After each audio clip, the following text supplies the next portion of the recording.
ஓம் சரவணபவ ஓம். இன்று எனது 2வது பதிவு திருப்புகழிலிருந்து. என்னுடைய முதல் பதிவு நீங்கள் பார்க்காவிட்டால் அதை நான் கீழே யூடியூப்பில் டேக் பண்ணுறேன், நீங்கள் பார்த்துக்கொள்ளலாம். நன்றி.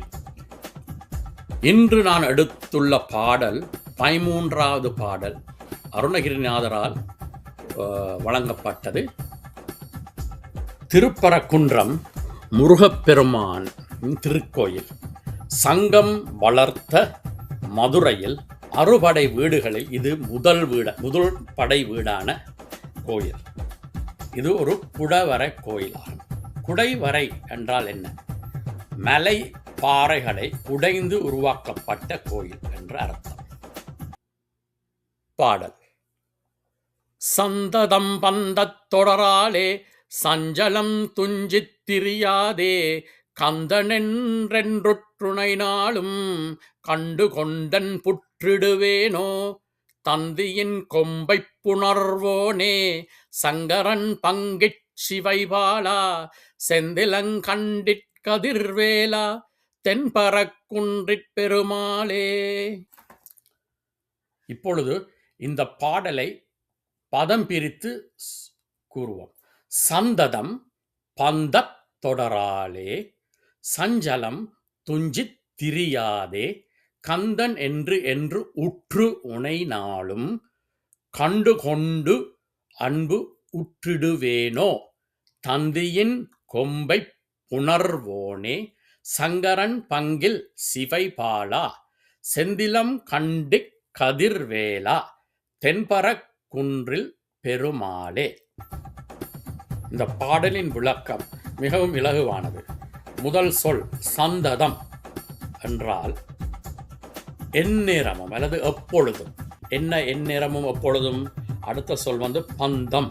பந்தம் என்றால் ஆசை அல்லது உறவு அல்லது இணைப்பு, கட்டுண்டிருக்கிறது, பற்று. அப்ப சந்ததம் பந்தம், எப்பொழுதும் நாங்கள் உறவுகள் ஒரு கட்டு பிணைத்திருக்கிறோம். அதனால் ஆசை, அது ஆசைக்கும் சொல்லலாம். எந்த நிறவுகளுக்கு ஒரு ஆசை இருக்கு. அதனால் தொடர்பால், அந்த தொடர்பினால் சஞ்சலம் துஞ்சி திரியாதே. சஞ்சலம் என்பது மன அமைதி இல்லை, கவலை அல்லது குழப்பம், துயரத்தையும் குறிக்கும். அப்ப அந்த வருவதால் துஞ்சி திரியாத, துஞ்சுதல் என்றா சோர்வடைதல். இந்த குழப்பம் அல்லது கவலை வந்தால் எப்பொழுதும் மன அமைதி இல்லாத நேரத்தில் நாங்கள் துயரத்தால் உழல் திரிந்து கொண்டு இருப்போம் என்றுதான் அந்த பொருள்.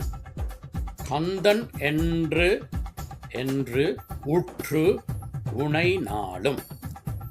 இப்பொழுது அந்த முதல் சொல்லான கந்தனை எடுப்போம். கந்தன் தமிழில் அதற்கு தலைவன் அல்லது வீரன் என்ற ஒரு பொருளும் உண்டு.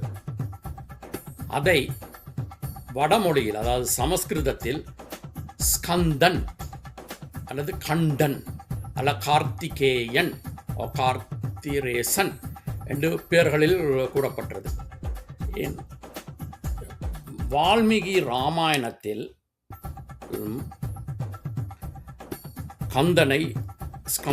கந்தனை பற்றி கூறியுள்ளார்கள். அதில் அது கூறப்பட்டது என்றால் ருத்ரனுக்கும் பார்வதிக்கும் பிறந்த பிள்ளை என்று.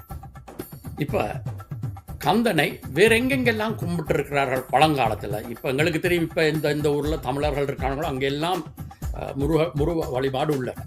ஆனால் பழங்காலத்தில் ஈராக் அங்கு கும்பிட்டுள்ளார்கள் முருகனை.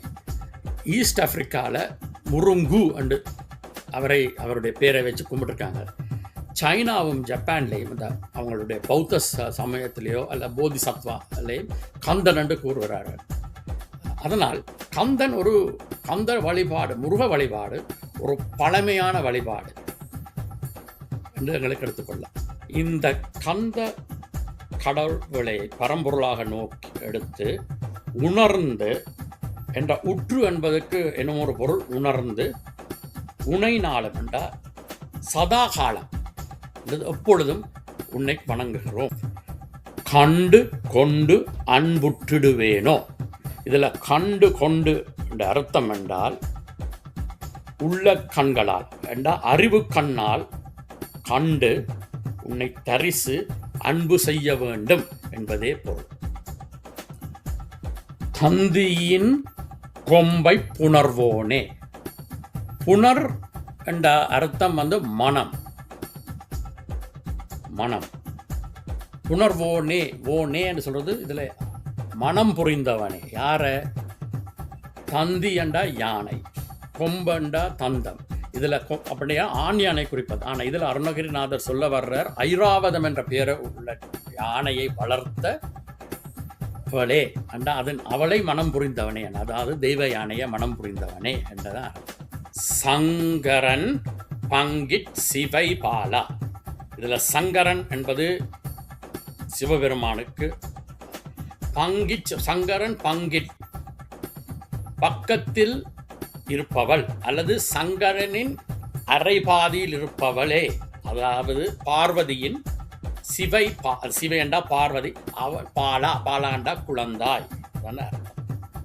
பிறகு செந்திலங் கண்டி கதிர்வேலா. செந்திலம் என்று சொல்றதுல திருச்செந்தூர் கோயிலை கொண்டது. அங்கு அழகிய கண்டியிலும் கதிர்வேலாண்டா, கதிரண்டா ஒளி, அந்த வேலாண்டா அந்த வேலோடு விளங்குபவனே என்ற அர்த்தம். அந்த ஒளி மயமான வேலோடு இருப்பவனே, அதான் திருச்செந்தூரிலே. இறுதியாக தென்பரக்குன்றில் பெருமாளே என்றார். தென்னாட்டில் விளங்கும் திருப்பரக்குன்றத்தில் வீற்றிருக்கும், அதுவும் பெருமை மிக்க முருகப்பெருமானே அங்கே விட்டிருப்பார். இதனோட என்ன ஒரு அர்த்தம் இருக்கு, திருப்பரக்குன்றத்தில் தான் அவர் தெய்வ யானையை மனம் புரிந்தவர். அதனால் இந்த கோயிலில் அவர் தெய்வ யானையோடு இருந்து அருளி எங்களுக்கு பக்தர்களுக்கு எப்பொழுதும் காட்சி அளிக்கிறார். முருகா சரணம். இந்த பதிவு உங்களுக்கு பிடித்திருக்கும் என்று நம்புகிறேன்.